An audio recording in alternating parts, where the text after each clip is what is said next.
We open on the sprawling and peaceful royal capital. Down in the streets, a normal day unfolds. A young woman shops at a bustling market stall. She shares a light-hearted moment with the vendor, but her smile fades into a look of concern. A young man with a backpack suddenly calls out. Someone points to a dark speck in the sky. The woman's eyes widen in disbelief and terror. A monstrous dragon descends upon the city. The entire market freezes in a moment of dread. In a flash, the capital is reduced to rubble. Cries of anguish echo through the wreckage. The culprit reveals its form, a terrifying black dragon. It looms over the survivors, a shadow of death. The people recognize it as a legendary demon. The young woman sees no hope for survival, but a commander desperately rallies the guards. The royal mages prepare a counterattack. A flicker of hope ignites among the citizens. With a unified cry, they unleash their magic. The beast stares down the incoming assault. The attack connects in a blinding explosion. For a brief moment, the survivors dare to celebrate, but the mages watch in stunned silence. From the smoke,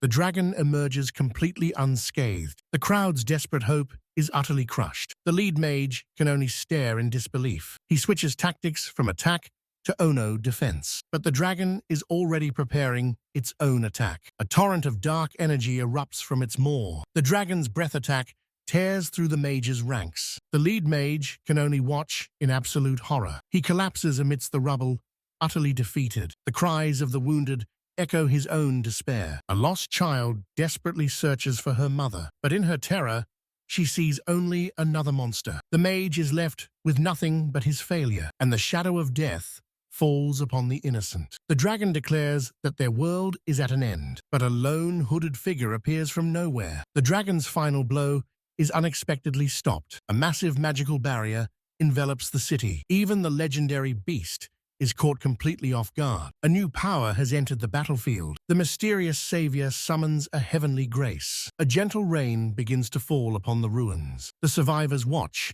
as their wounds begin to heal. The market woman looks up, her hope rekindled. They see him now, a single man against a demon. A name is whispered through the crowd, the Black Emperor. They recognize him as the strongest adventurer alive. Their despair turns into a thunderous cheer for their hero. The Black Emperor, however, remains completely unfazed. He begins to gather his own dark power, forging a weapon worthy of slaying a god. In a flash, he closes the distance. His first strike draws blood, but it's not enough, so he decides to get a little more serious. He summons an entire arsenal of dark weapons. He declares the fight will end only when one of them falls. The Black Emperor stares down his foe, unflinching. The dragon roars furious at this mortal's defiance. It unleashes another torrent of destructive energy. But our hero declares that the same trick won't work twice. With a single hand, he holds back the apocalypse and unleashes a devastating counterattack of his own. The barrage of dark magic finds its mark. The legendary beast cries out in genuine pain. Below, the survivors can only watch in stunned silence. He hovers over the wounded dragon, his victory certain. He takes a moment to survey the city he just saved, and the crowd's silence breaks into a deafening roar of celebration. But the Black Emperor seems completely indifferent to their praise. His duty done, he prepares to take his leave. The crowd watches as their savior begins to depart. The market woman realizes she never got to thank him. The little girl he saved looks up with pure adoration. The scene shifts to the Adventurers Guild headquarters. A guild official hurries to meet the returning hero. She catches up to him, asking about his quest. Other adventurers watch on, a mix of awe and jealousy. The Black Emperor confirms the mission is complete. The guild erupts, celebrating the impossible victory. The official asks if this was his life's sole ambition. He explains he only did it so he could finally quit. The woman does a double take, completely bewildered. He states it plainly. He's retiring as an adventurer. The entire guild is rendered speechless by his declaration. After all, he's one of only 8 of humanity's strongest. But the Black Emperor simply vanished, his whereabouts unknown. The Black Emperor simply vanished from the world. 3 years pass, and a young man arrives at a new town. He's ready to begin a new life, free from his past. He registers under a new name, Bran, a rank 10 rookie. He stands in a local guild, starting from the very bottom. He accepts his new identity with a hint of awkwardness. The guild receptionist introduces herself with a kind smile. Her name is Rena, and she warmly welcomes him to the city. Our boy takes a moment to appreciate his new peaceful home, a far cry from the bustling capital he'd grown tired of. He spent those years unlearning his old flashy techniques. Now, he's just another face in the crowd, a simple adventurer. A friendly gate guard waves, happy to see a new face. Bran thanks the man for his help finding the guild. The guard explains this town is on a dangerous frontier, a place rumored to be home to a legendary demon lord. And that's exactly why he chose to come here. The guard wishes him luck, completely unaware of who he's talking to. With his registration complete, it's time to find a quest. But first, he has another priority to take care of. He walks into a real estate office of all places. A friendly agent greets the young adventurer. Bran states his business plainly.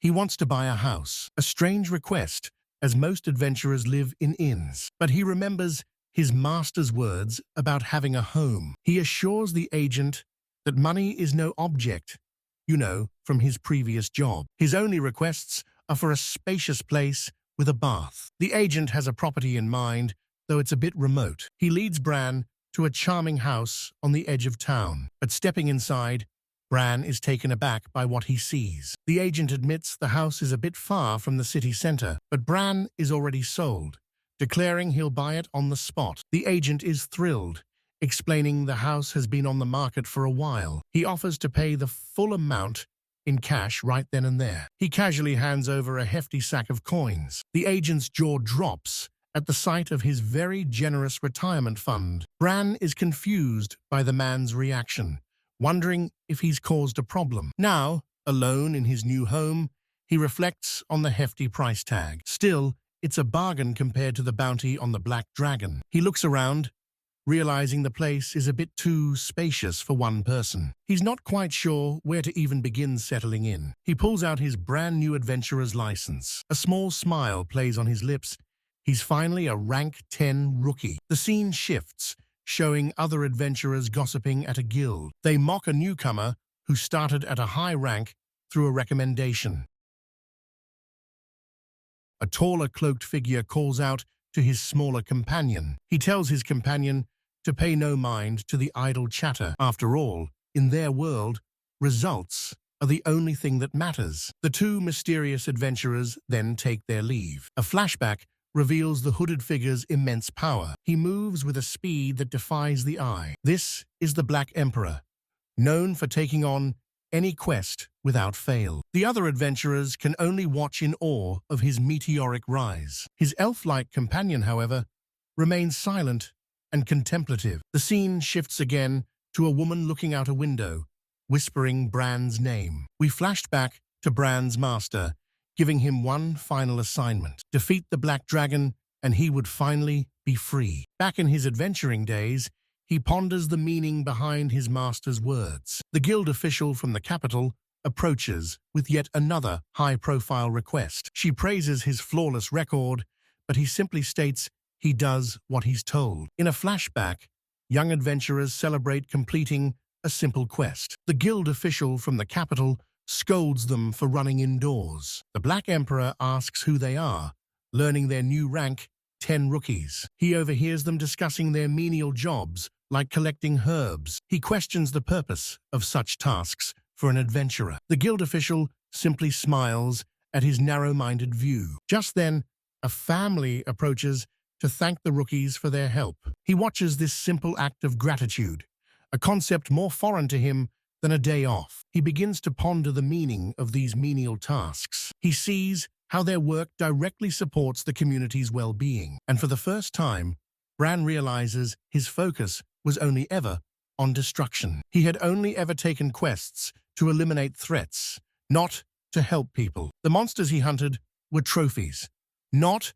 direct dangers to citizens. He clenches his fist, questioning who was truly doing meaningless work. He realizes he wants to be useful in that same simple, direct way. But back then, the guild leadership refused to let him take lesser quests. The scene flashes to the mysterious woman whispering his name. A memory seems to strike Brand with sudden force. He recalls his master's final words to him, the promise of one simple thing: freedom. He wonders if his master knew this was the path he would choose, a path that might finally bring his heart some peace. He remembers a time when he was just an empty shell, a weapon, a boy with no memories, asking his master for his own identity. He was a blank slate, defined only by his immense power. But he decides that his past doesn't matter anymore. Now he is simply Bran, a rank 10 adventurer. He looks at his new license, a symbol of his new life. A small, determined smile forms on his face. With renewed purpose, he decides to go accept his very first quest. As he heads out, a thought crosses his mind. He wonders for a moment what his master is up to. The scene shifts to a grand, imposing building. Inside, a blonde warrior sighs with annoyance. Across from her sits a stern-looking official. She's Kururu, the Sword Saint, and she's not leaving without answers. She tells the man to give up his search. It's been 3 years, but the official slams his fist down in frustration. Guess he's not a let-it-go kind of guy. He reminds her that she's Bran's master. He asks why she won't just send another top-rank adventurer. She smirks, knowing the real reason for his desperation. Her words strike a nerve with the old man. Her playful demeanor vanishes in an instant. An immense pressure fills the entire room. The official can barely breathe under her intense aura. Note to self, don't argue with a sword saint. She reminds him of her own legendary status and the vast power gap between him and a rank 0 like her. She's only here out of a sense of duty. He pleads that Bran is the only one they can rely on. She scoffs, calling his requests nothing more than chores. She steps on the scattered papers, dismissing his words. She recalls how they used Bran as a tool without a will. She explained she raised him to find his own purpose, not to be a pawn for the guild's leadership, and now that he's finally found that for himself, she warns them not to interfere with his new life. The official desperately calls out for her to wait, but she declares their conversation is over. With that, the Sword Saint takes her leave, muttering to herself about what a pain this all is. She steps out into the city, her message delivered. Alone now, she wonders how Bran is doing on his own. As long as he's happy, her duty to him is fulfilled. A sly smile forms.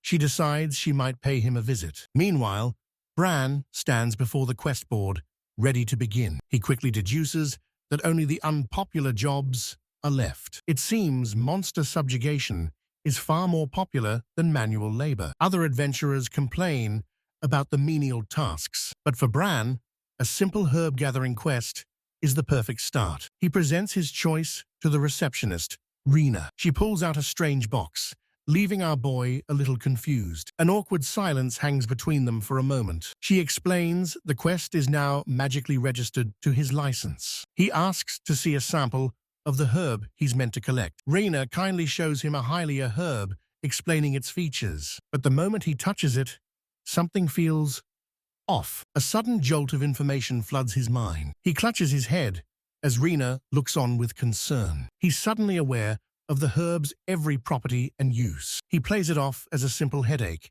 and thanks her for her help. With his first quest accepted, Bran heads into the forest. It doesn't take long for him to spot his target. In fact, he quickly realizes the herb is growing everywhere. Using his newfound knowledge, he harvests it with expert care. He continues his work, still pondering the strange phenomenon. His thoughts are interrupted by a common forest slime. The creature lunges forward, hoping for an easy meal, but it chose the wrong rank 10 rookie to mess with. He calmly informs the puddle that it picked the wrong opponent. He looks down to find the slime's core, proof of his first kill. He considers the slime core, but decides money isn't his motivation. He leaves it behind, more interested in the simple joy of gathering herbs. With a full sack, he decides he's collected more than enough for one day. He returns to the city where the gate guard is impressed by his massive haul. Bran heads straight back to the guild to turn in his first quest. Rena greets him with a bright and welcoming smile. She asks how the request went and he confirms its completion. He presents the sack of herbs for her to inspect. She's stunned by the sheer volume, but Bran just says he got carried away. Rena is a little confused by his idea of a good time. Our boy seems genuinely baffled that she wouldn't find it fun. She can't help but let out a small, amused laugh. She tells him he's an interesting one and goes to process the quest items. While he waits, Bran overhears some troubling gossip from other adventurers. They're talking about monsters appearing far closer to town than usual. There's a growing fear that the creatures might breach the city's defenses. His expression hardens as he recalls the rumors about the Demon Lord. But Rena calls his name, pulling him from his thoughts. She returns with a look of pure, unadulterated excitement. She gushes about the pristine quality of every single herb he brought back. She laments that most adventurers ignore these vital quests for glory. Thanks to him, she says, they'll finally be able to restock their supplies. Bran is momentarily stunned by her heartfelt gratitude. Just as he's processing this, she remembers one last thing. She officially congratulates him on completing his very first quest. She returns his license, now marked with his first success. He accepts it with a genuine smile, thanking her for her help. Rena is completely caught off guard by his sudden warmth. As he leaves, he reflects on the simple feeling of being truly useful. He walks home with a newfound spring in his step, much to the confusion of onlookers. He declares that tomorrow he'll take on even more of these simple jobs. With his mind made up, he takes a shortcut home, a path not exactly available to the average citizen. He leaps across the rooftops, much to the delight of the children below. But on his way, he spots something in a dark alley. His adventurer's instincts suddenly kick in. A sly smile crosses his face as he says, "Found you." A nearby cat's ear twitches, sensing a presence. The feline loses its footing, and for a moment, gravity takes over. But Bran moves in a flash, catching the terrified creature mid-air. He lands with a grace that defies his rookie rank. The cat, however, is still processing its near-death experience. Bran gives its cheeks a little squish just to be sure it's real. The ungrateful furball immediately begins to fight back, but he confirms the pink collar, another quest complete. He can't help but wonder why every animal seems to hate him on sight. It's a curse that follows him from monsters to house pets. The grateful owner thanks him, but Bran makes a mental note to avoid pet quests. The next day, he arrives at a merchant's guild for his next job. He's greeted by the client, a man named Belmo. The task is simple: load heavy cargo onto a series of carts. Belmo explains that no one else would take such a low-paying, high-risk job. Most adventurers prefer the glory of monster hunting. He apologizes for the menial labor, but Bran doesn't seem to mind. Belmo points him to the cargo, ready to begin the long day's work. But Bran lifts a massive stack of crates with a single hand. The entire warehouse watches in stunned silence. He pauses for a moment, noticing their strange reaction. He simply asks if there's a specific order for loading. Belmo can only stare, his brain struggling to compute what he just saw. Belmo stammers, asking if he's sure he can carry all that. Bran simply replies that this is still pretty light for him. The workers can't believe their ears. Light? That's a week's work for them. But his impossible feat inspires the rest of the crew to work harder. They watch as he moves mountains of cargo with impossible ease. In what feels like minutes, the entire job is done. Bran calmly tells the others not to push themselves too hard, but one worker's pride is on the line. He won't be shown up. He tries to lift a single crate, straining with all his might, but his strength fails, and the cargo comes crashing down. In a flash, Bran moves to shield them from the danger. He asks if they're all right, holding them both safely. His expression is calm, as if this was nothing at all. The young woman thanks him, completely flustered, and her co-worker seems to be having a moment too. He quickly snaps out of it, his pride thoroughly wounded. Bran has already secured the crate, assuring them it's no problem. He reports to Belmo that the job is done with no damage. The entire crew thanks him, their gratitude genuine and heartfelt. Belmo is amazed by his strength, and Branja says he trains a bit. The merchant is so impressed, He offers him a full-time job on the spot. Bran is caught completely off guard by the sudden offer. A small, genuine smile forms on his face. He politely declines, saying he's happy with his new life as an adventurer. They tell him the offer is always open if he changes his mind. With the quest complete, he bids his new friends farewell. He reflects on his recent jobs, feeling truly fulfilled for the first time. Back at the guild, Rena greets him with some exciting news. She congratulates him on his promotion, but Bran is horrified. He tries to refuse, insisting he wants to stay a rank 10 rookie forever. Rena explains that automatic promotion is simply a guild rule, but Bran collapses in despair, his dream of being a rookie shattered. He laments losing his rank 10 status, much to Rena's confusion. She asks why he's so against it, since ranking up helps the citizens. Higher ranks can take on monster quests, protecting the innocent. She reminds him that an adventurer's duty is to expand humanity's safe zones. Her words strike a chord deep within him. He'd only ever followed orders, never considering the real purpose. Rena smiles, adding that he can still take the simple quests if he wants. Bran's entire world lights up at this revelation.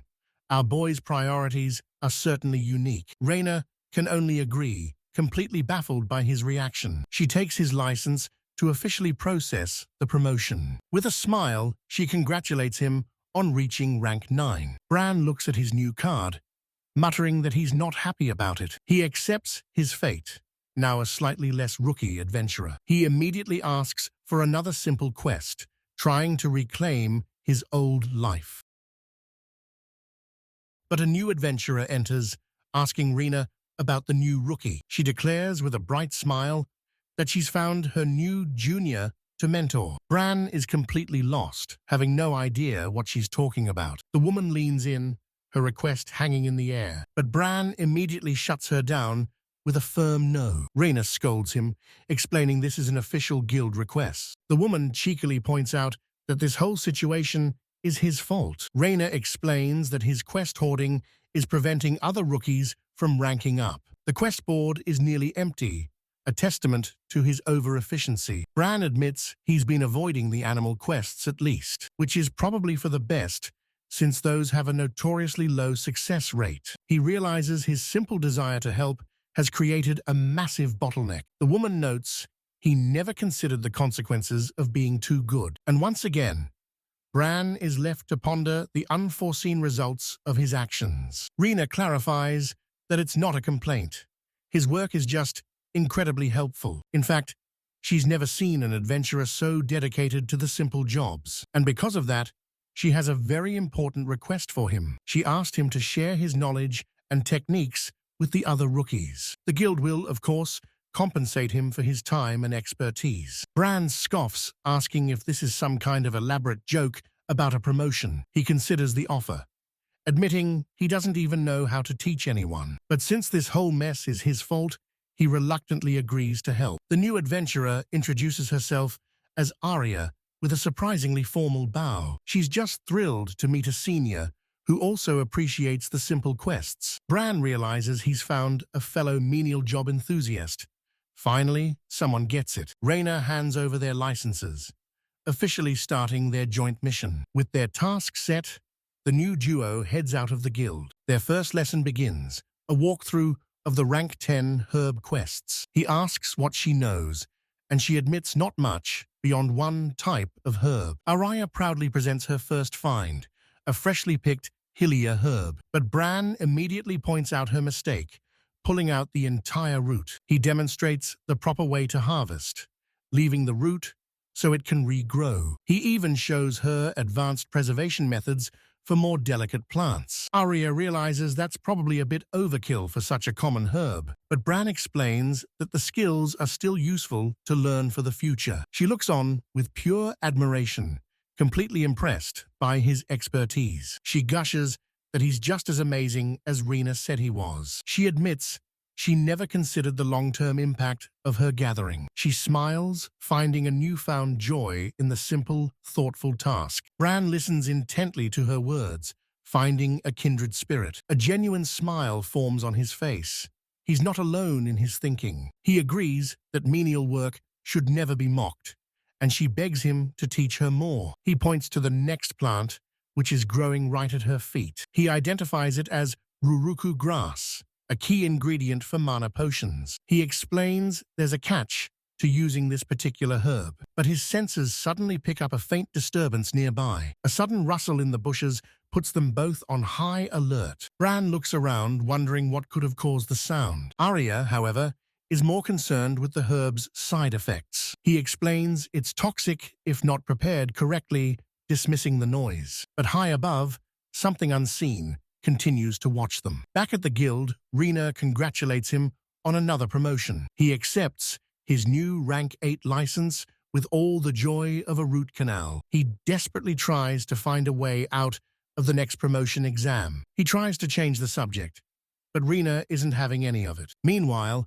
Arya celebrates her own successful promotion to rank 9. Rena tells him not to feel bad.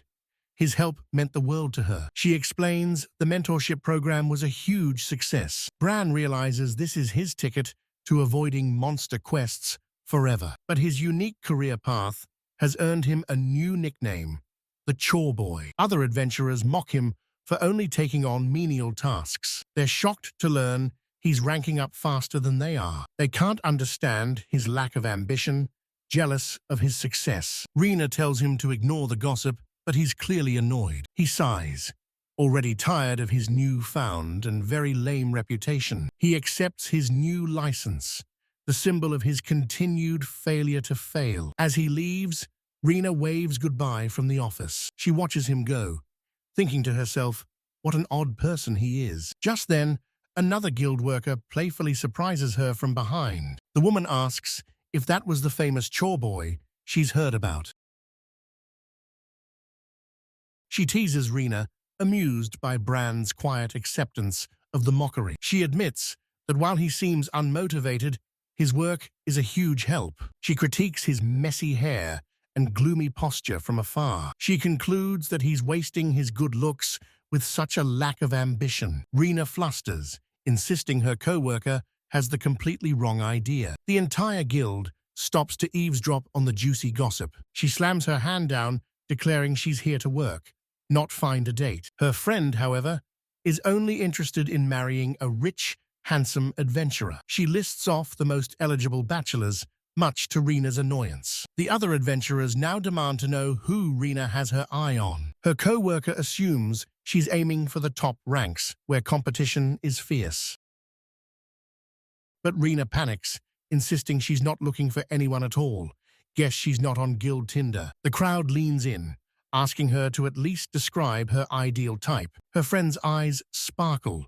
She's not letting Rena escape this conversation. Under pressure, Rena admits she'd prefer a lower-ranked adventurer. She quickly clarifies it's not about their future potential. The adventurers whisper, unable to understand why she'd choose a life of struggle. Rena explains that being together is more important than any amount of wealth. Her co-worker is taken aback by this surprisingly wholesome answer. She then asks about Rena's father, sensing there's more to the story. A flashback reveals a group of adventurers, battered and broken. As a child, she was told her father was a hero for his sacrifice, but she tearfully admits she would have preferred him alive over any title. Her friend listens with a sad smile, finally understanding. The rest of the guild, however, has already lost interest in the drama.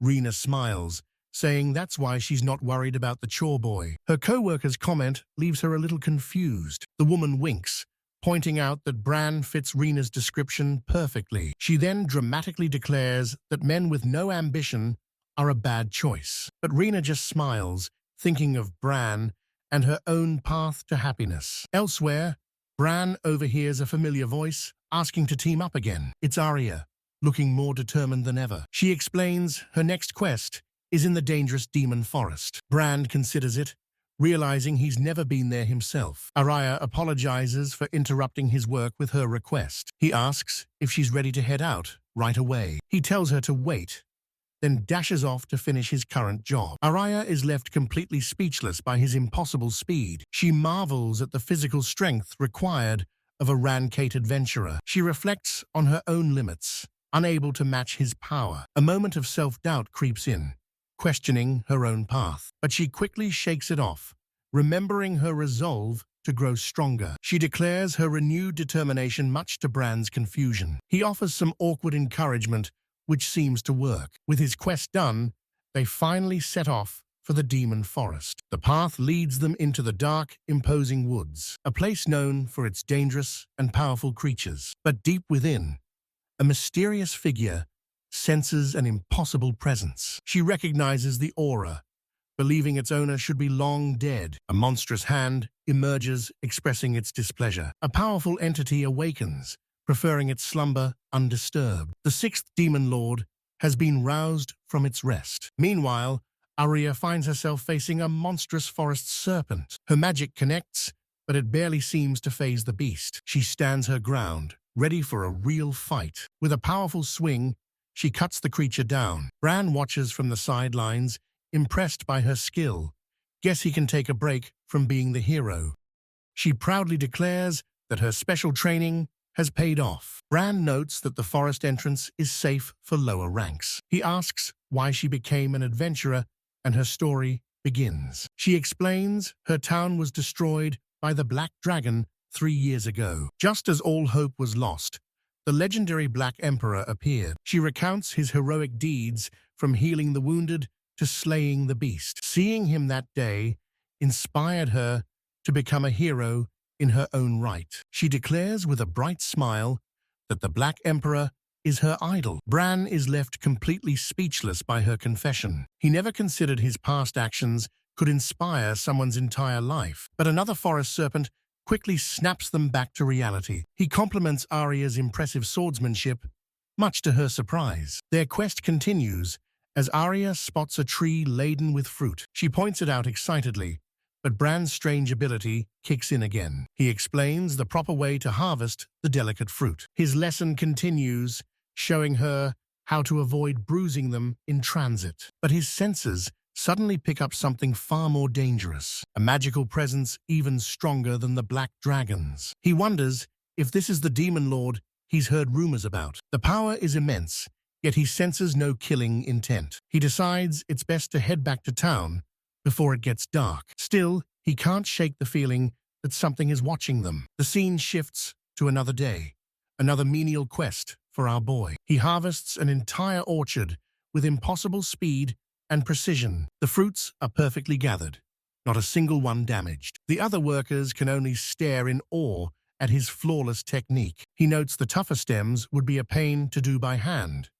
Good thing he's not limited to by hand. The orchard owner is overcome with gratitude for his amazing work. He's even offered another full-time job on the spot. The friendly gate guard notes that he might be overdoing it a bit. Bran seems genuinely confused by the idea of working too hard. The guard reminds him that taking a break is important too. He suggests Bran takes some time to actually enjoy the town. Alone on a rooftop, Bran realizes he's been too focused on work. A local merchant explains the town has more to offer than just quests. He offers the kid a taste of the local specialty, a massive grilled skewer, the perfect reward for a hard day's work. The merchant insists he's serious, but Bran is just focused on the food. He realizes it's a waste to ignore the simple pleasures of a new town. With newfound resolve, he declares this will be a regular part of his new life.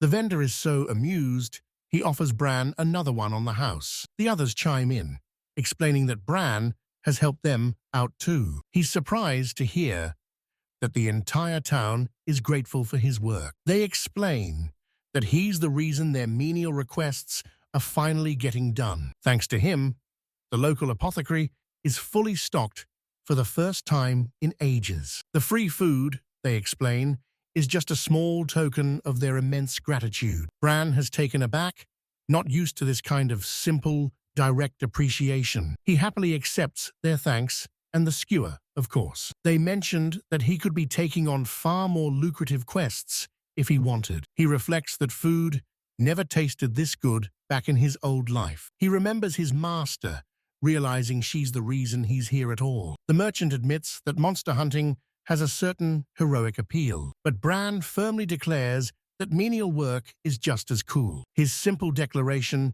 leaves the two men completely speechless. They call him an oddball, but a welcome one, and tell him not to worry, Rena. But his good mood is interrupted by another adventurer with a complaint. Suddenly, the entire town seems to show up, showering him with gifts. He's completely overwhelmed by their generosity, trying to refuse. A chorus of thanks echoes through the street. The scene shifts to a woman tending to her flowers in a small shop. She spots Bran struggling with his mountain of gifts and lets out a laugh. She even offers to add some flowers to his already impossible load. But then an idea suddenly strikes him. He asks if she sells any vegetables he could plant in his own garden. She recommends some tomato plants, perfect for a beginner. She rattles off a list of other simple plants he could try. A short while later, Bran looks exhausted but satisfied with his hard work. He surveys his handiwork, a small garden now gracing his new home. He recalls the shopkeeper's advice,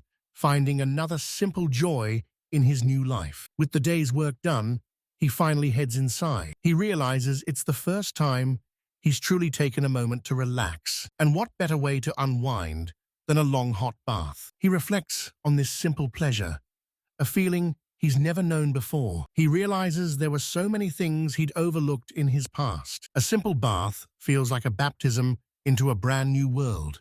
You know, a very clean one. With his energy restored, he's ready to tackle tomorrow's chores. Back at the guild, Rena seems to be in a particularly good mood. Bran, meanwhile, is back to his usual routine, taking another simple quest. Rena mentions that Arya has taken a similar quest in the demon forest. She warns him to be careful, as the forest is still dangerous. He thanks her for the warning and heads on his way. But once he's gone, her cheerful demeanor fades. She recalls her co-workers teasing, leaving her a bit flustered. But her thoughts are interrupted by another adventurer needing assistance. Suddenly, a loud crash echoes from the guild's entrance. An injured adventurer stumbles in, collapsing on the floor. The entire guild rushes to his side, demanding to know what happened. He gasps out a warning. A tyrant golem has appeared in the forest. Rena is horrified. A rank 3 monster shouldn't be near the entrance. Panic spreads, as such a powerful creature has never been seen here. The man reveals there wasn't just one, but 3 of the monsters. The adventurers realize they're outmatched. Their town has no high rankers. Just then, the guildmaster bursts through the doors. He declares an emergency quest to deal with the tyrant golems. He orders all low-rank adventurers to stay clear of the forest. The higher ranks are tasked with defending the city walls. Rena's heart sinks as she realizes who is already out there. The other adventurers accept their grim duty. It's the life they chose. As they head out, Rena can only watch them go with a worried heart. She desperately informs the guildmaster that 2 rookies are still out there. He recalls the simple fruit-gathering quest they accepted. He curses their timing, frustrated that the chore-doers are in the line of fire. He dismisses them, assuming they lack any real combat skill. Rena remembers Bran's sword, noting it's never even been used. Her hands tremble as she realizes the terrible implication. The guildmaster's face hardens with grim resolve. He declares they have no resources to spare for a rescue. He tells her she knows the rules as well as he does. In an emergency, adventurers are expected to fend for themselves. The safety of the town must come before any individual. Rena can only whisper their names, her hope completely crushed. Meanwhile, in the forest, Bran finds Arya's fallen sword. Nearby, Arya sits wounded and defeated against a tree. She refuses to accept that this is where her story ends. With tears in her eyes, she calls out for her hero, the Black Emperor. But the only thing that answers is the shadow of a monster. The tyrant golem looms over her, a vision of absolute despair. Elsewhere, Bran is still focused on his original quest. He notices the forest is strangely barren, with no herbs in sight. He wonders if something could have simply wiped the area clean. A horrifying thought crosses his mind.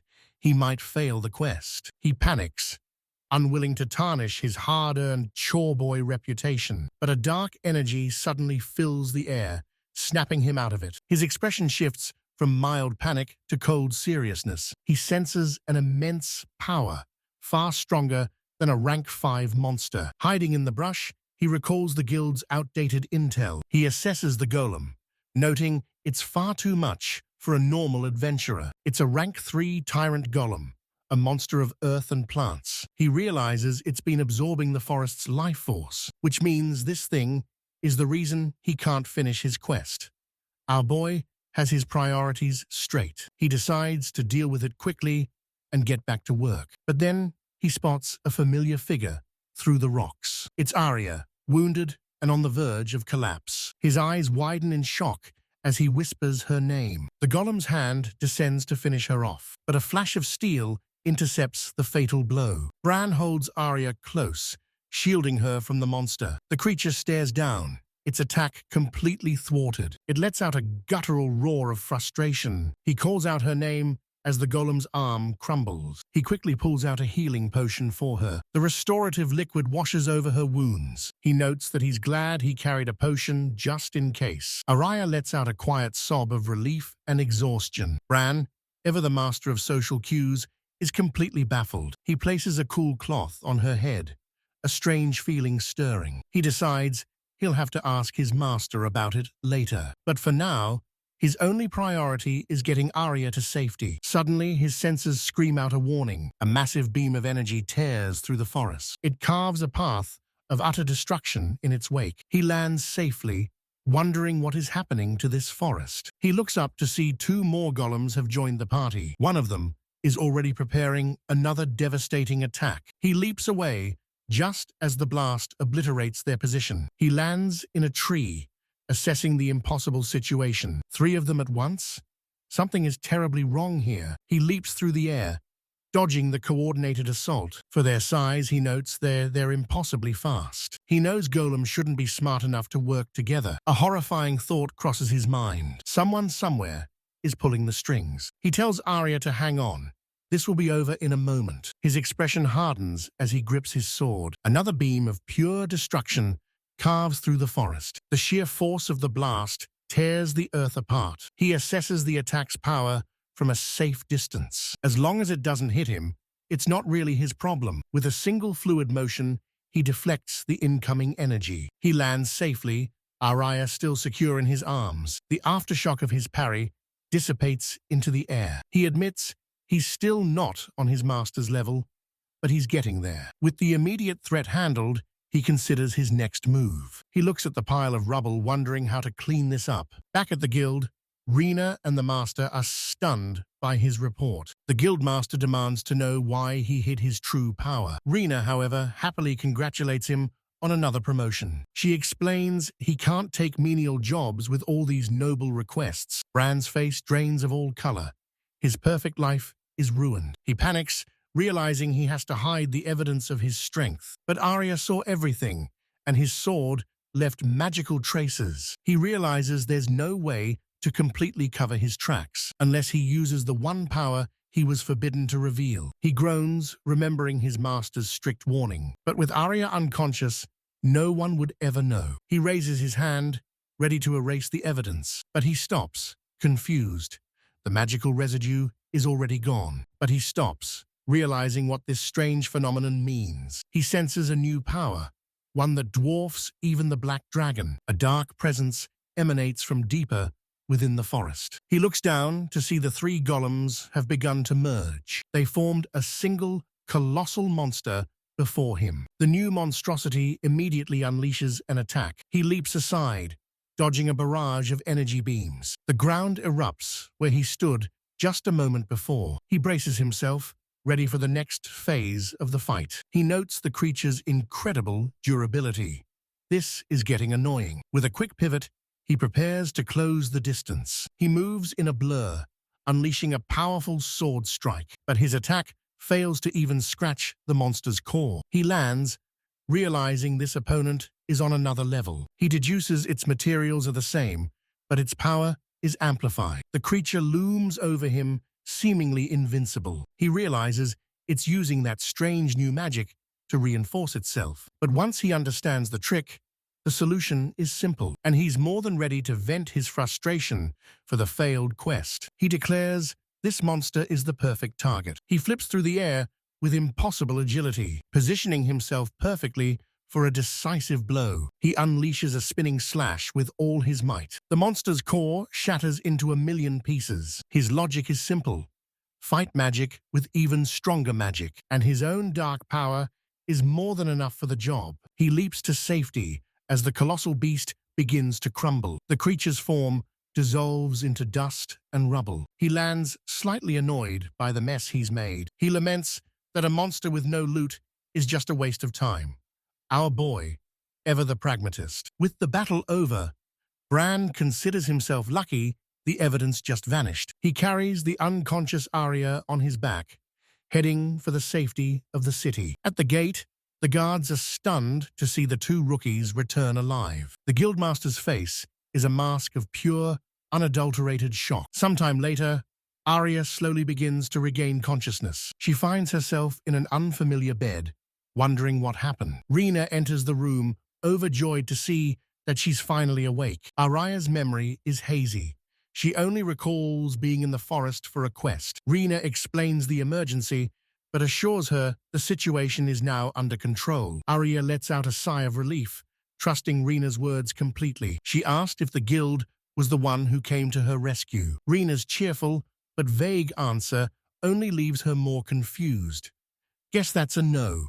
Then, elsewhere, the Guildmaster is weeping with overwhelming relief. He crushes Bran in a hug, apologizing for ever doubting him. From the doorway, Arya and Rena watch the strange scene unfold. Rena explains that the stoic Guildmaster has a surprisingly emotional side. Bran, however, just looks like he wants this entire ordeal to be over. Rena watches him with a knowing smile, while Arya is still lost. She finally reveals the truth. It was Bran who brought her back safely. Arya asks the obvious question: did he also defeat that monster? She struggles to believe the choreboy could be a powerful warrior. Rena asks her to recount everything she remembers from the forest. Arya draws a map, explaining the sequence of events. She recalls being overwhelmed by a horde of monsters and the golems. Her last memory is of the golem's final attack before she blacked out. Rena listens, concluding that Bran must have been the one to intervene. But Arya insists she's never even seen him draw his sword. Rena points out that the explosions from the battle were seen from the city walls. And more importantly, Arya's life-threatening wounds have been completely healed. She checks herself, realizing it's true, and wonders who her mysterious savior could be. Rena speculates that a high-ranking adventurer must have been nearby. The thought strikes Arya with sudden shocking force. Could her mysterious savior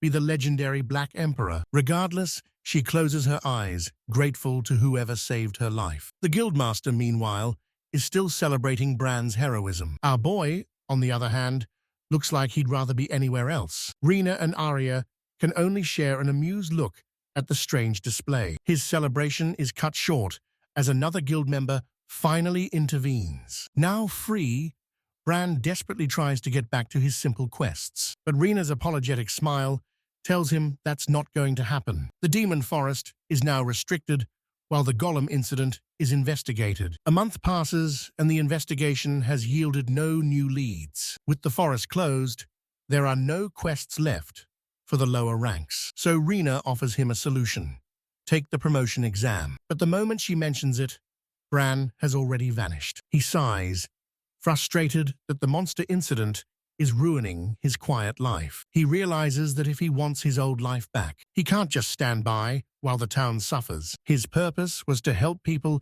in his own simple way. And if a monster is the problem, then he'll be the solution. He dashes off, determined to protect his precious chore-filled life. He takes to the rooftops, a blur of motion against the sky. He moves with an agility that betrays his simple reputation. He lands silently in the forest, ensuring he wasn't followed. With a bit of stealth, he slips past the city's perimeter guards. He looks out over the vast expanse of the Demon Forest. He follows the faint magical trace he sensed during the Golem fight. He considers flying, but decides against revealing his power. This whole being discreet thing is proving to be a real pain. But as he ponders his next move, he's not as alone as he thinks. He decides against subtlety. Running is the only option. He sets off at a brisk pace, knowing he has a lot of ground to cover. The forest becomes a blur as he moves within human speed. But something ahead forces him to a sudden stop. A massive beast crashes through the trees, fleeing from deeper in the woods. It's a rank 6 rock grizzly, far from its usual territory. The creature lunges, seeing him as an easy meal, but Bran easily dodges, telling the beast he doesn't have time for this. He leaps away, leaving the monster in his dust. He casually waves, promising to deal with it on the way back.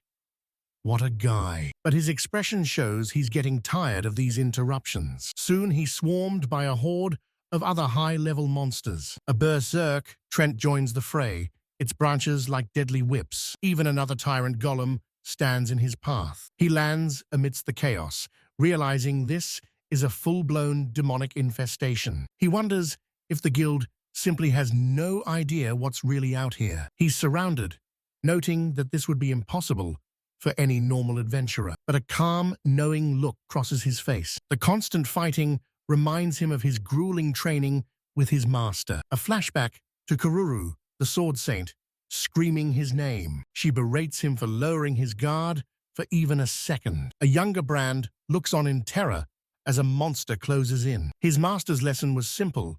Hesitation means death. Back in the present, he reflects on those harsh but necessary lessons. He continues on, thinking that her training methods were not exactly child-friendly. He finally sees a break in the dense canopy above. He picks up the pace, complaining about the sheer size of the forest. He recalls Rena's warning that this could take days to resolve, and the memory of the guildmaster's tearful hug only fuels his desire to finish this quickly. At last, he arrives at the source, the magical heart of the demon forest. He recalls the tyrant golem's power, but this is something else entirely. His gaze hardens, knowing he's found the source. He stands before a colossal plant formation, calling out to the presence within. A mysterious, long-haired figure stirs from within the foliage. He states that after a 3-day journey, the least they can do is show themselves. His patience is clearly wearing thin.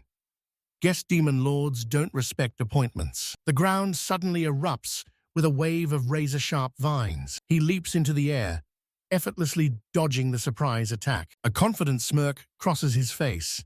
This is more his speed. The figure finally emerges, commenting on his impressive reflexes. She recognizes his aura, confirming he's the one she's been waiting for. But she's confused, questioning how a mere human can possess such an aura. He calmly confirms that he is, in fact, human. He asks if she's the demon lord, noting her own aura feels strangely human. He identifies the presence as that of the 6th demon lord. The number throws him off. He's never heard of a 6th. She's just as confused, stating she was taught there were only 5 in total. She clutches her head in frustration, preferring diplomacy over this confusing mess. Her gaze remains fixed on the boy standing before her. He wonders why a demon lord would resort to using weapons like the golems. It seems like a crude tactic for someone of her supposed power. He admits he has no idea what she's talking about and asks for an explanation. She explains that the previous 6th demon lord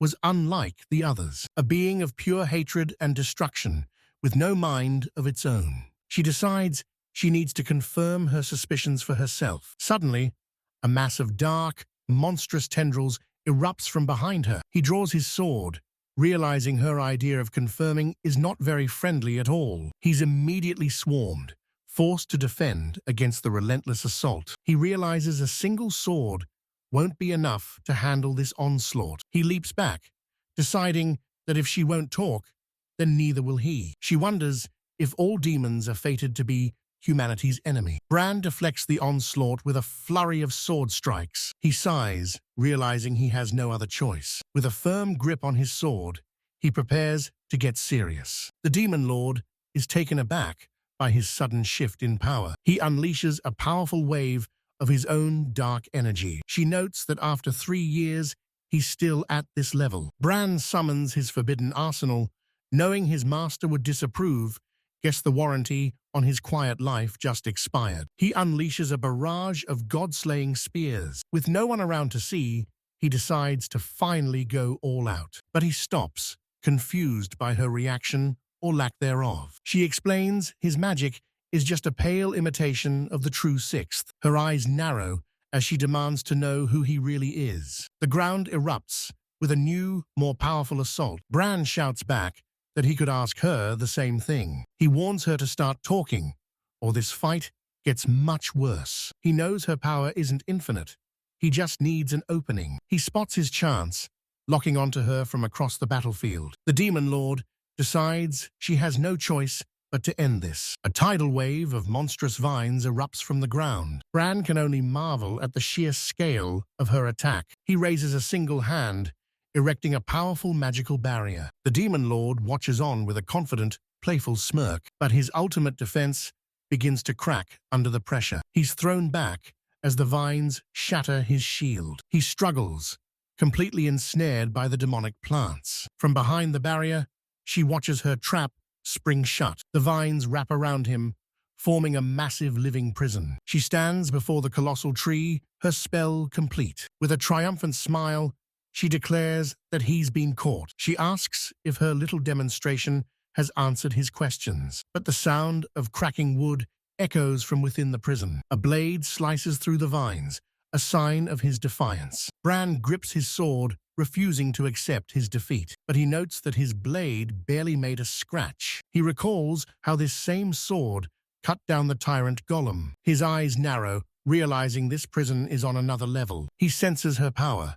She's poured everything into this spell. So he decides to fight fire with fire, or in this case, magic with more magic. He declares that when it comes to raw power, he's second to none. A dark sigil forms spinning with immense energy. It condenses into a swirling vortex of pure destruction. With a determined look, he unleashes his counterattack. A massive wave of dark magic erupts from his position, but he can only watch in complete disbelief. The colossal tree prison stands completely unharmed. He lets out a laugh, baffled that his attack did nothing. The Demon Lord explains that his efforts are completely useless. This, she reveals, is the very magic used to seal the original sixth. Bran's expression hardens, tired of hearing that title. He clenches his fist, his frustration finally boiling over. His stomach rumbles.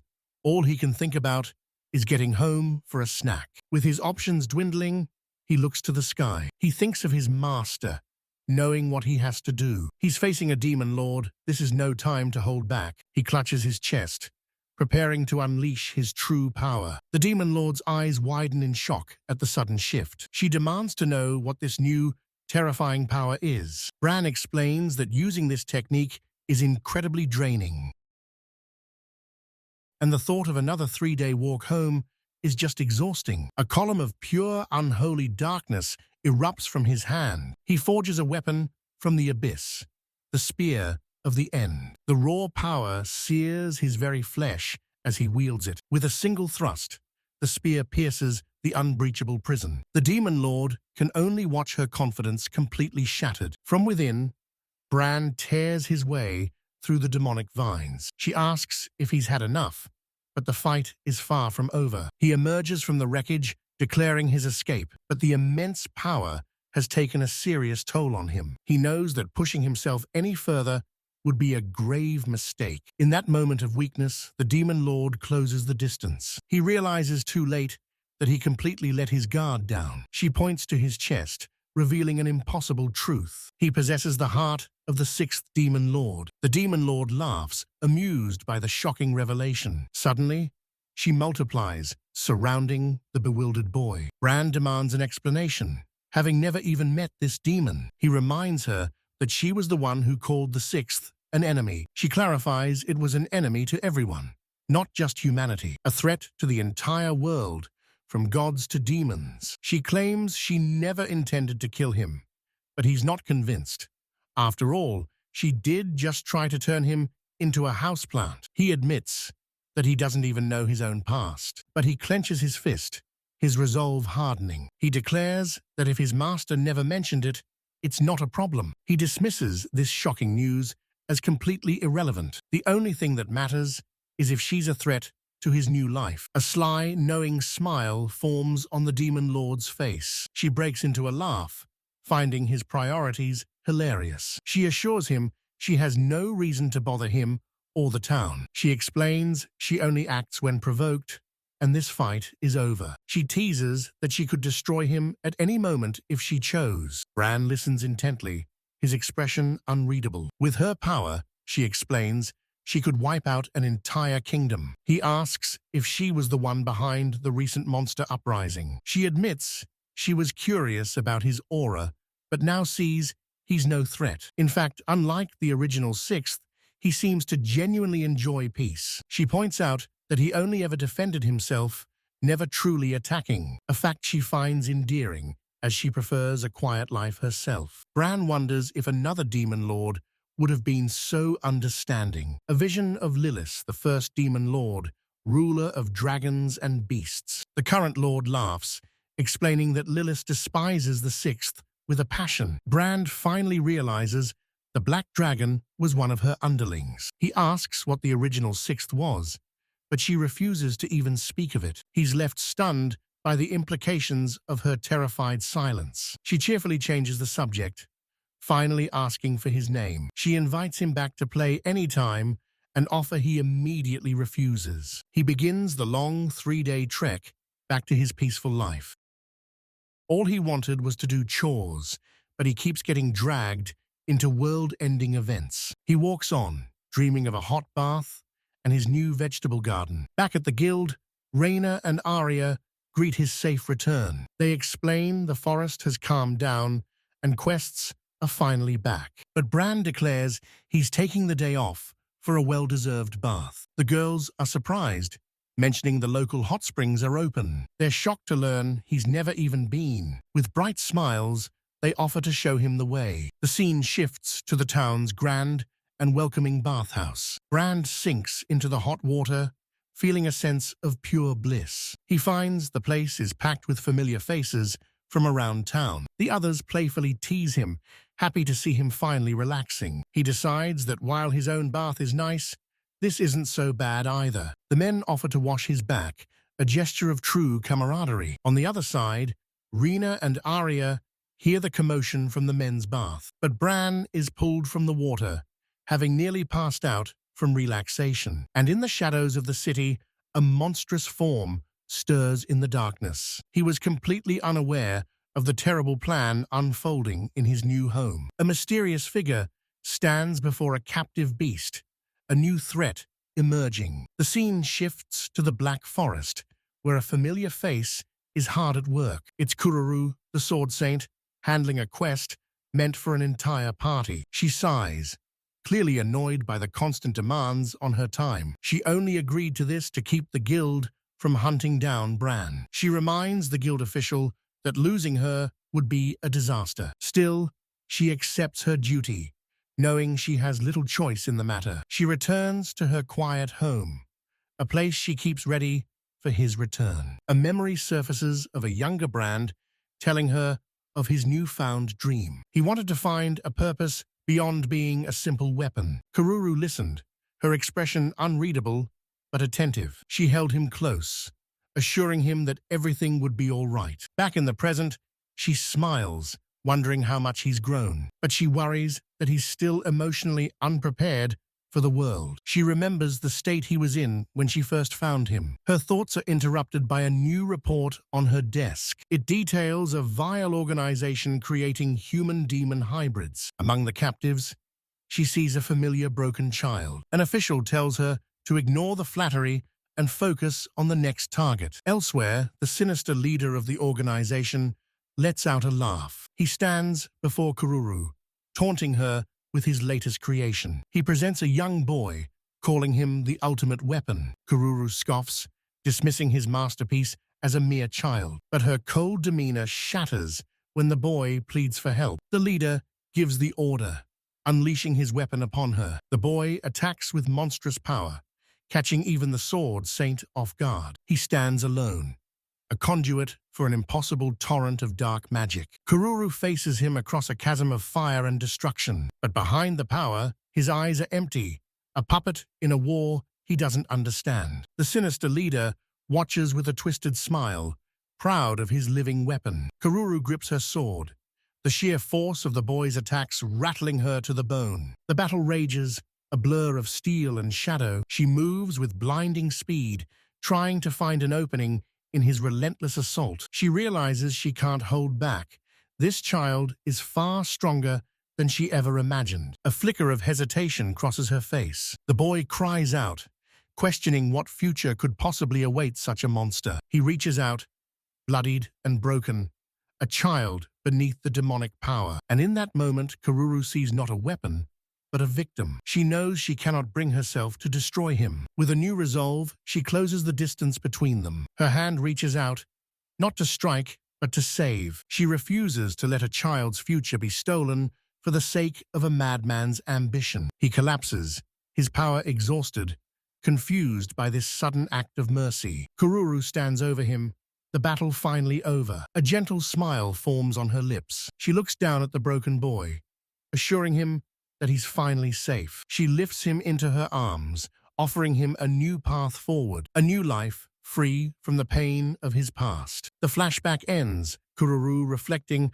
on how she could only show him the life she knew. But she smiles, knowing that as long as he follows his own heart, that's all that matters. She wonders what he's up to, hoping he'll have stories to share when he returns. Meanwhile, Bran walks through town, humming to himself with a cheerful smile. He looks at the quest board, thrilled to see so many simple jobs available again. But his good mood is interrupted by an annoyed grunt from behind him. Another adventurer glares, calling out the cowardly chore boy. The adventurer shoves past him, clearly looking for a fight. He declares he's nothing like Bran, vowing to become a true hero. He demands a rank 8 quest to finally get his promotion. Rena tries to placate him with a strained professional smile, but he complains that only low-level jobs are left on the board. The other adventurers chime in, suggesting quests in the now infamous Demon Forest. Rena is quickly overwhelmed by the rowdy crowd, but the guildmaster arrives, confirming the forest is now safe. He officially lifts the restrictions,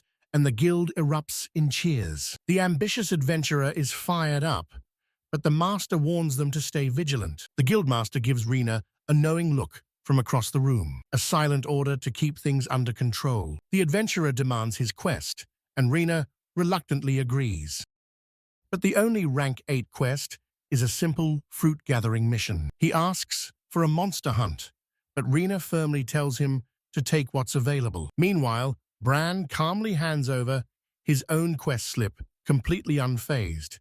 Our boy just wants to work. The other adventurer glares back, annoyed by his rival's indifference. He heads into the forest, grumbling about his menial task. But he reminds himself that this is his ticket to a higher rank. He stops, realizing he has no idea what he's looking for. He shouts in frustration, unable to find the specific fruit anywhere. He searches desperately, realizing he can't just fake it. His hopes of a quick promotion are quickly fading. He assumes the easier areas have already been picked clean, so he decides to venture deeper past the designated safe zone. He steps over the rope, ignoring the clear warning. But even in the deeper woods, his search yields nothing, and he's completely unaware of the danger lurking just behind him. A massive toad-like monster lashes out with its tongue. The adventurer can only cry out as the attack connects. He's completely caught, staring up in absolute terror. The creature, a mad frog, savors its easy meal. But the adventurer gets to his feet, believing he can handle this beast. With a defiant cry, he charges into the fray. The monster, however, unleashes a powerful counterattack. He's completely caught off guard by its surprising strength. He wonders why his attacks are having no effect at all. But his problems are only just beginning. A new, far deadlier shadow falls over the battlefield. A monstrous claw swipes down with impossible force. He's sent flying, crashing through the underbrush. The impact leaves him battered and broken. He slumps against a tree, his body finally giving out. His foolish ambition has led him to the brink of death. A rank 6 assassin snake looms over its new prey. He knows he should run, but his body is frozen in fear. The beast prepares to unleash a final deadly blast, but something intercepts the attack in a flash of darkness. A shower of dark liquid covers the forest floor. The massive snake collapses, its life instantly extinguished. He's left covered in the aftermath, utterly confused. He struggles to understand if he's just been saved, but he quickly dismisses the impossible thought. He assumes it was a fluke. After all, no one else is around, but he's completely unaware of the true power watching him. His bravado shatters, crying out that he just wants to go home. Just then, a familiar face appears from the shadows. Bran asks if he's all right, his expression calm and unreadable. He quickly administers a healing potion. Guess bedside manner is in his strong suit. Bran asks if he's still hurt, completely missing the social cues. The adventurer can only stammer, completely bewildered by what's happening. He looks down at his own body, now completely healed. He was sure his bones were broken, but the potion worked instantly. He realizes a low ranker shouldn't have such a rare and expensive item. Bran asks if the potion was old, completely missing the point. The adventurer grabs him, demanding to know why he'd wasted on him. Bran's answer is simple: because he looked like he was dying. The guy panics, explaining the potion is worth a fortune he can't repay. But Bran just says it's fine.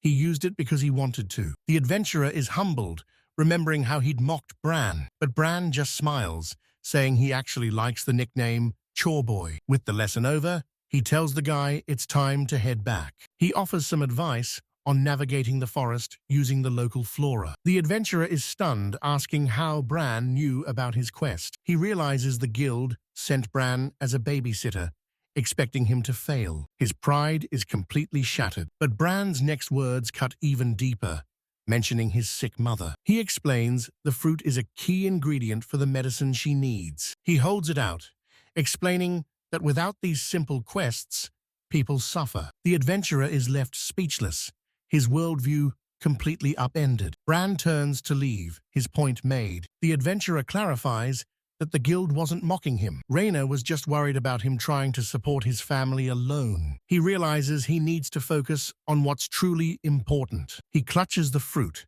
a symbol of his near-fatal mistake. He breaks down in tears, overwhelmed with relief and gratitude. Bran watches on. His expression is stoic as ever. He then casually mentions the dead snake would be worth some money. The adventurer is confused.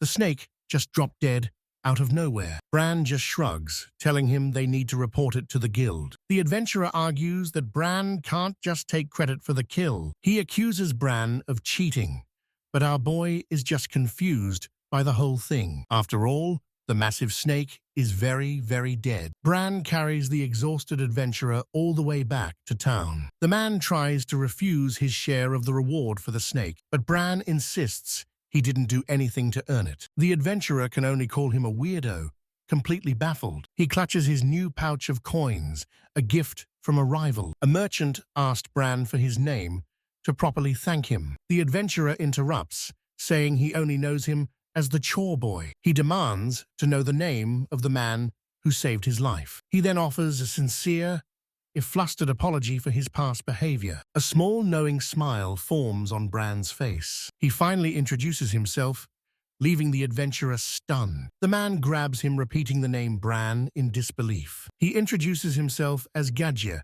vowing to repay this debt. Bran watches him go, noting that he's a surprisingly dutiful guy. Back at the guild, he tells Rhaena he had nothing to do with the incident. Rhaena gives him a look that says, "I know, but I'm not buying it." Bran just smiles, proud to have converted another to the cause of menial labor. Rhaena's co-worker teases her that they'll need a new system for all these chore lovers. With that settled, Bran heads back to the quest board. He decides on his next mission, heading off with purpose. His new quest takes him to a much darker part of the city. He's accepted a patrol mission in the city's vast sewer system. He notes that while it's dark, he can just enhance his vision with magic. He sees other adventurers complaining about the smell and the filth. A dark, ominous tunnel looms in the distance. It should be a simple patrol as long as nothing goes wrong. But Bran's expression shows he's already sensing that something will. He notes the places crawling with monsters clearly neglected. He understands why no one would take such an inefficient quest. But a horde of monstrous rats is the perfect job for him. He's immediately disgusted by the texture of his work. He identifies them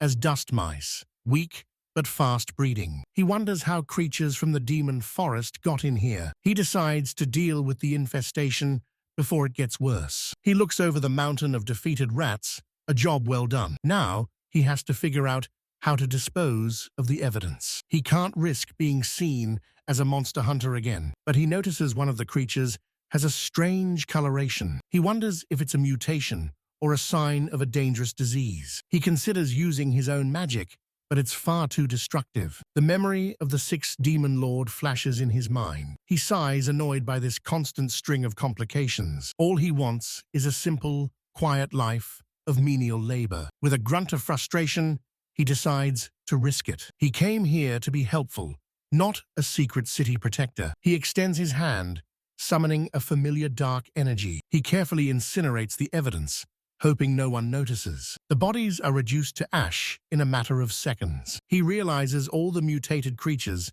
were in the deeper tunnels. His expression hardens.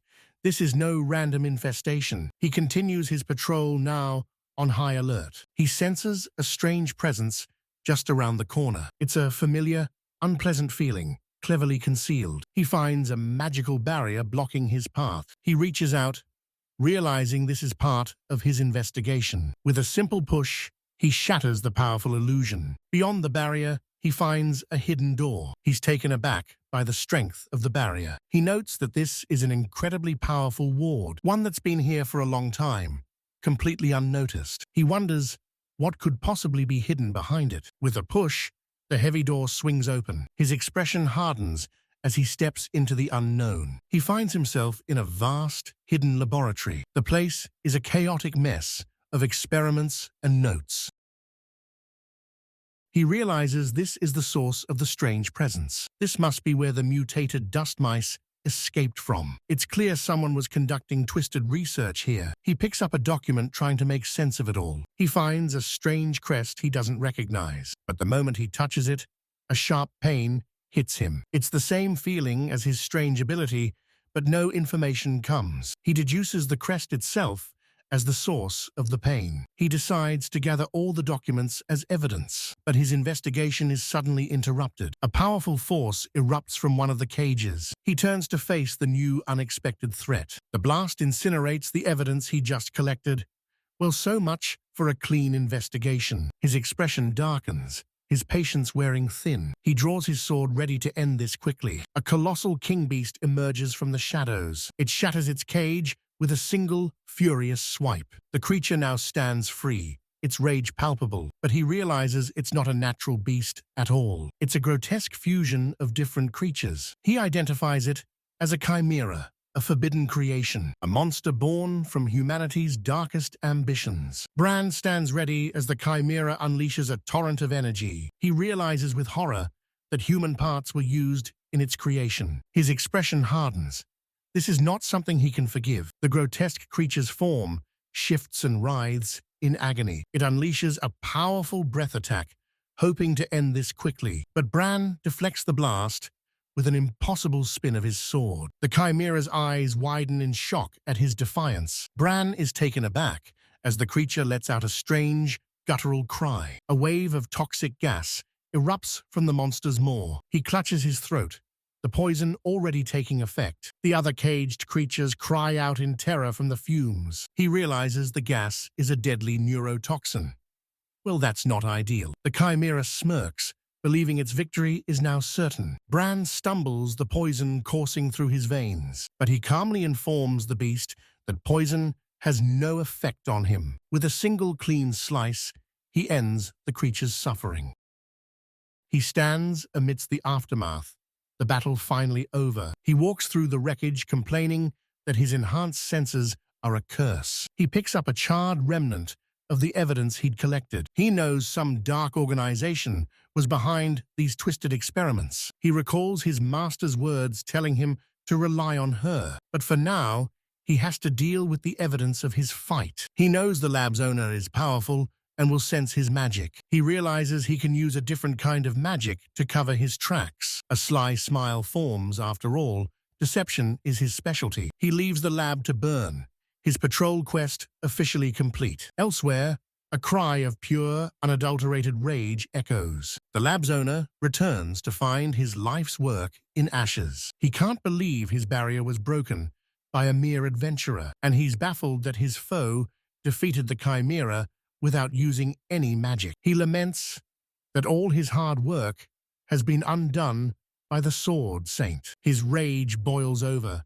He will not forgive this intrusion. He opens a dark portal, summoning a creature from an otherworldly vault. He declares that no one gets away with interfering with his organization. With a sinister smile, he vows to hunt down the one responsible. Back at the guild, Bran asks Rena if he can accept a quest from a small monkey. The scene shifts to a desolate mountain where a beast of pure lightning roams. It's under attack, deflecting a barrage of enchanted daggers. A new adventurer appears, taunting the beast for finally being cornered. A wild, confident smile plays on her lips. She introduces herself as Regina, declaring their long game of tag is over. This is a holy thunder beast, a legendary rank 1 monster, but Regina just scoffs, completely unfazed by the warnings. Elsewhere, others worry that she's being reckless, taking it on alone. She just laughs, telling them to relax.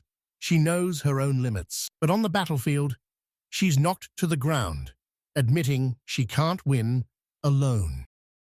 The beast stands over her, crackling with immense power. Regina can only look up, seemingly defeated, but a bloody, determined grin spreads across her face. She gets up and fights again and again and again. The beast begins to falter, its energy waning from the prolonged battle. Regina's body now crackles with stolen lightning. The power courses through her, a dangerous gambit paying off. She absorbs the beast's very essence, growing stronger by the second. She notes that its power is as impressive as she'd hoped. With her newfound strength, she closes the distance for the final blow. She declares that after all this time, she is finally the stronger one. With a single slash, she unleashes a devastating wave of energy. She thanks the beast for the 4 years of training it gave her. With one final strike, she puts an end to their long and bloody rivalry. The battle has taken its toll, leaving Regina completely exhausted. But she lets out a roar of pure, unadulterated victory.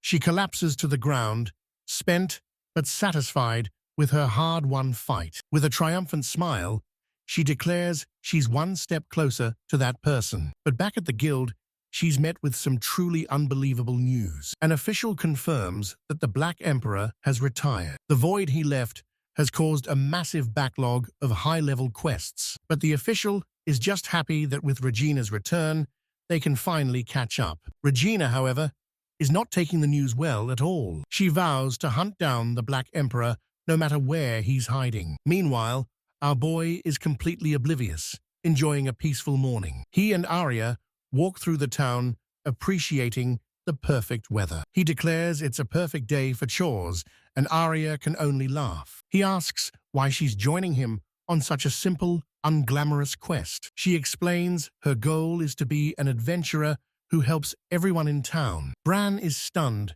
realizing he's become a role model for menial labor. He sees that Arya understood the true spirit of adventuring from the very start. They arrive at a farm where a friendly woman greets them with a bright smile. She's thrilled that 2 adventurers accepted her humble request. She leads them to the barn, explaining the task at hand, their quest to help care for a flock of very enthusiastic sheep. The job is simple enough. Clean the barn while the sheep are outside. Arya admits she's a bit nervous, having never cared for animals before. But Bran's expression darkens.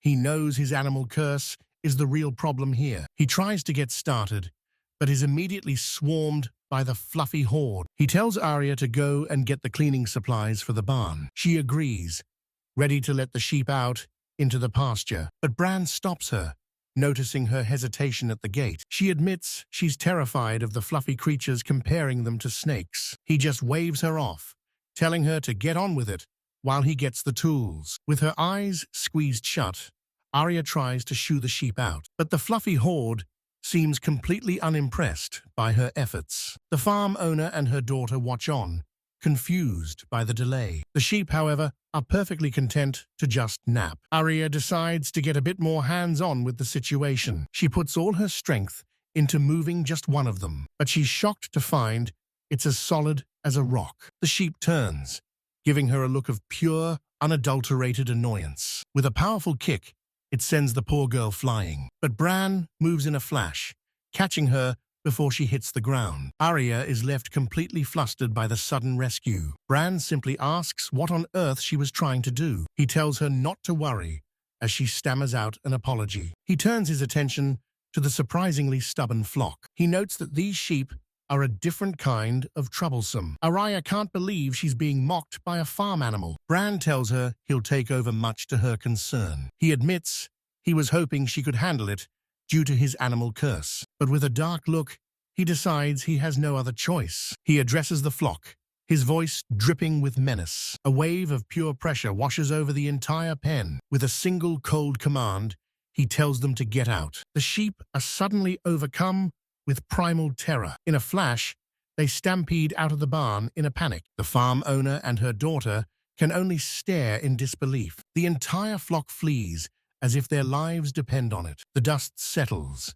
leaving a completely empty barn. Bran stands calmly as Arya looks on, completely speechless. She asks how he managed it, and he just calls it a little intimidation. He notes that on humans, that trick usually just makes them pass out. He wonders if his animal curse is somehow tied to the Demon Lord's heart. But Arya snaps him out of it, ready to get this cleaning quest started. She gets to work with a surprising amount of gusto. Bran, meanwhile, cleans the ceiling while hanging upside down, as one does. In no time at all, the entire barn is sparkling clean. But their satisfaction is cut short by a new problem. Arya desperately tries to get the sheep to come back inside, but the flock has decided to take a nap, completely ignoring her. She collapses in defeat, admitting that intimidation is just too hard. So Bran steps in, and with a single command, the sheep are back in the barn. The farm owner's daughter now looks at him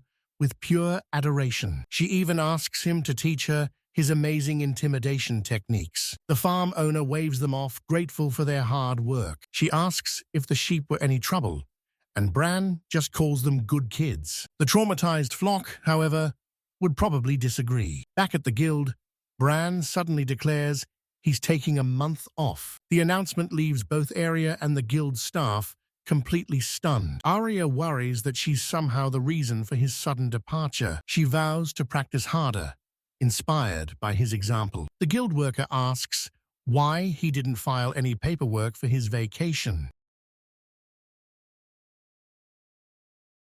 Bran is genuinely confused.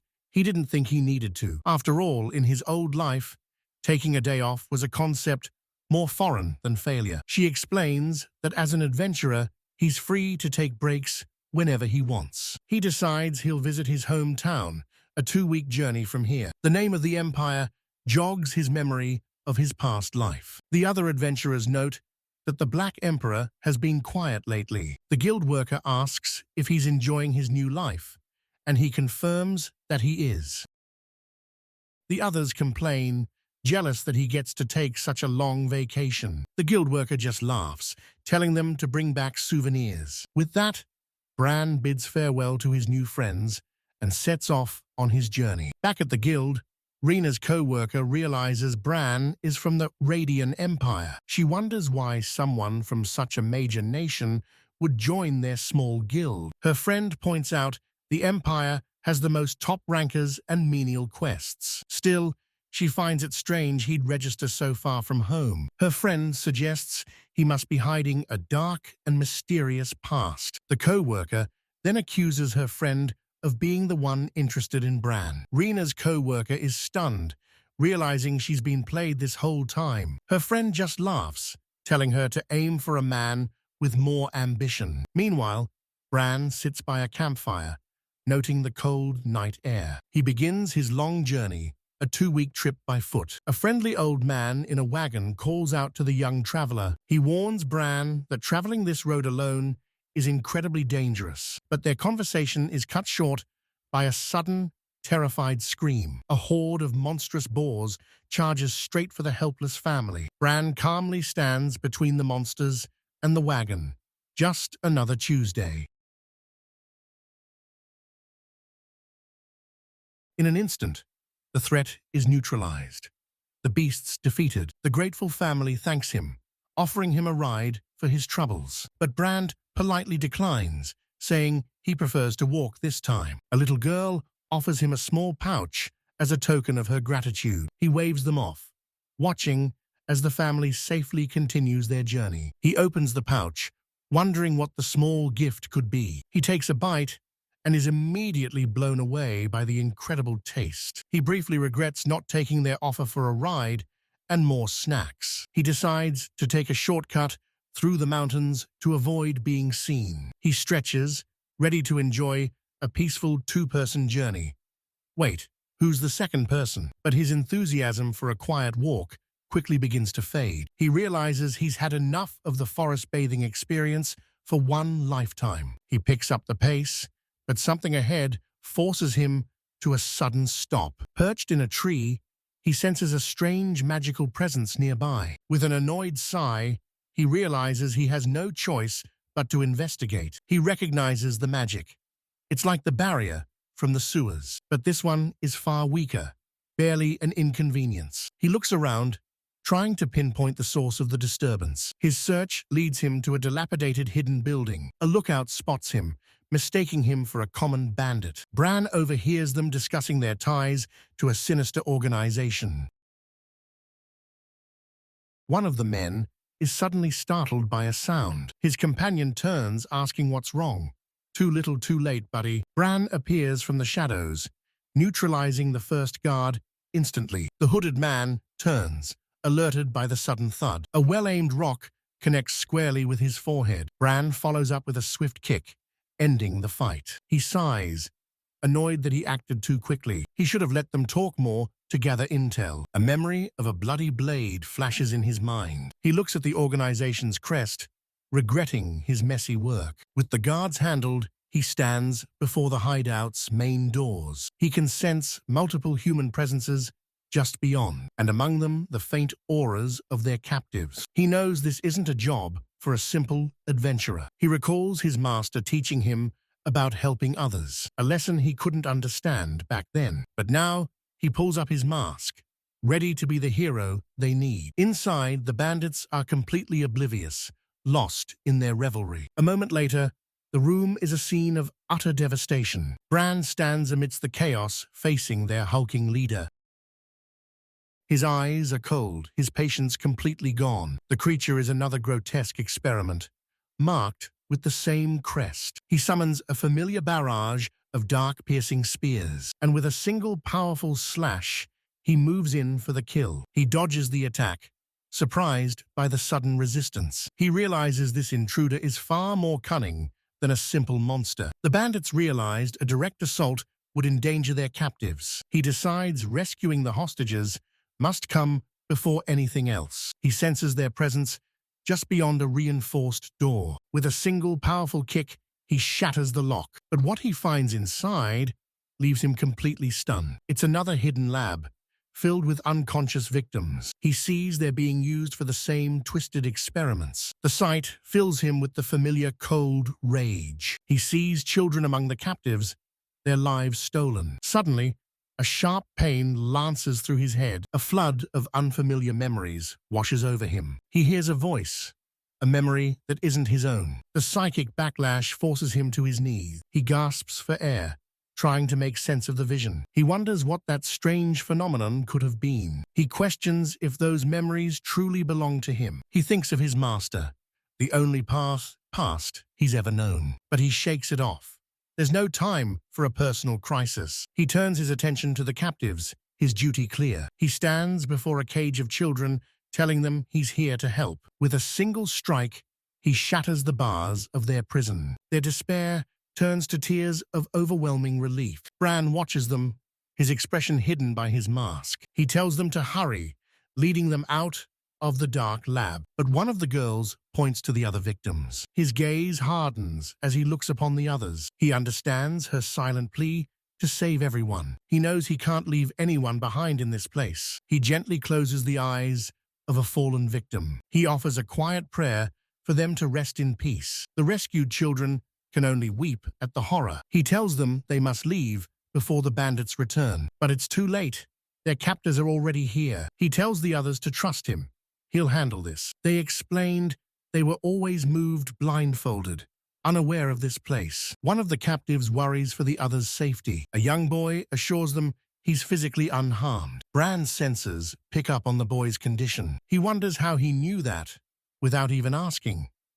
This ability is getting weird. The bandits call out, demanding the intruder show himself. A wave of nausea hits Bran, thinking of their crimes. The bandits stand ready, their faces twisted with cruelty. He clutches his chest, overcome by this strange feeling. Their leader taunts him, mocking his sense of justice. Bran's eyes narrow with a cold, simmering rage. The man tells him not to interfere with their fun. He calls Bran a fool for daring to come here all alone. They mock his silence, but the fight is over in a flash. Guess they shouldn't have monologued. He holds the leader by the throat, demanding to know what they are. He stands amidst the carnage, asking what this place is. The bandit can only let out a terrified scream. Bran's shadow looms over him, demanding answers. The man writhes in agony, but Bran is relentless. He repeats his question, his voice cold and unforgiving. His eyes burn with fury as he demands the truth. The bandit pleads ignorance, saying he just followed orders. Another explains they were just pawns given power for their service. Bran listens, his expression hidden, but his anger palpable. The bandit insists they were just pawns, knowing nothing of the plan. But a small voice from the doorway pulls him from his thoughts. He turns to see the rescued victims, wondering what's happened. They point to the defeated leader, identifying him as their tormentor. Their fear turns to anger, blaming him for everything they've lost. Bran tells them his part is over. What happens next is up to them. The bandit pleads for mercy, but none is to be found here. His cries for help are silenced as justice is finally served. Bran closes the door, leaving them to their grim and necessary task. He turns his attention back to the children, checking their condition. He notes that with time, they should make a full recovery, but he worries about any unknown side effects from the experiments. He wonders if this strange new insight is part of his ability. He decides to leave the complicated questions for his master to solve. With the immediate threat gone, he looks to the survivors. One of the women asks what they'll do now with no home to return to. They have no money, no family, and nowhere left to go. The children sleep, blissfully unaware of their uncertain future. Bran offers a solution. He'll escort them to the nearest city. The woman is taken aback by his unexpected kindness. Soon, the walls of a city appear on the horizon. Their despair finally breaks into tears of overwhelming joy. His duty done, he bids them farewell from a distance. He turns to leave, his detour finally at an end. A small, genuine smile forms on his face. This must be that helping people thing. But his journey is being watched from the shadows. A mysterious figure senses a familiar nostalgic aura. He smiles, happy to know that Bran is doing well. Back in the city, the rescued children are given proper care. The survivors recount their tale, grateful for a second chance. The local lord reviews the case, finding the details highly unusual. An aide confirms the survivors are stable and will recover, but he admits he can't identify the strange drugs used on them. The Lord ponders the mystery, his concern growing with every detail. He asks the survivors if they remember anything about their rescuer. They only recall a mysterious, hooded figure who seemed to know the way. One woman adds that their hero seemed to get lost on the way back. The Lord's frustration grows. The story makes no sense at all. Guest's mysterious benefactor isn't a valid police report. He apologizes, realizing he's only upsetting the traumatized victims. He deduces their savior must be a high-ranking adventurer. A warrior of that caliber is someone he'd very much like to meet. He assures the survivors they'll be cared for in his city. Overcome with gratitude, they thank him for his generosity. Alone now, he speculates the bandits were using teleportation magic. He knows this incident must be reported to the capital immediately. The scene shifts to the infamous and dangerous Black Forest. Bran walks through the woods, a nostalgic feeling washing over him. He remembers his grueling training here with his master. It was in this forest he learned to sense danger before it struck. But now, he's the one facing down a horde of monsters. He pauses for a moment, sensing something is off. With a beast defeated, he senses an unwelcome presence nearby. He spots two figures watching his master's home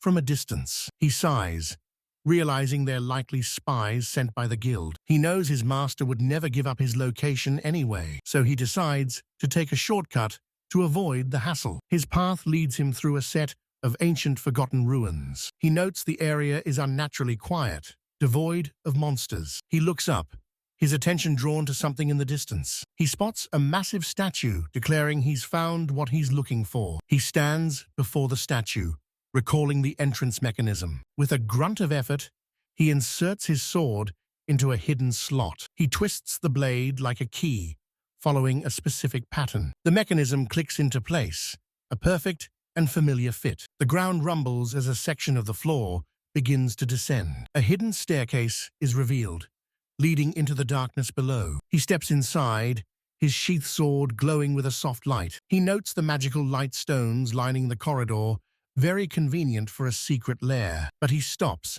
sensing a sudden change in the air. His eyes widen as a blur of motion rushes towards him. He's sent flying by a powerful, completely unseen attack. The force of the blow shatters the wall where he just stood. He gets to his feet, annoyed he didn't sense the attack sooner. A figure emerges from the shadows, greeting him casually. It's his former companion, the elf-like man, with a smug smile. Bran can only stare in shock, recognizing his other master.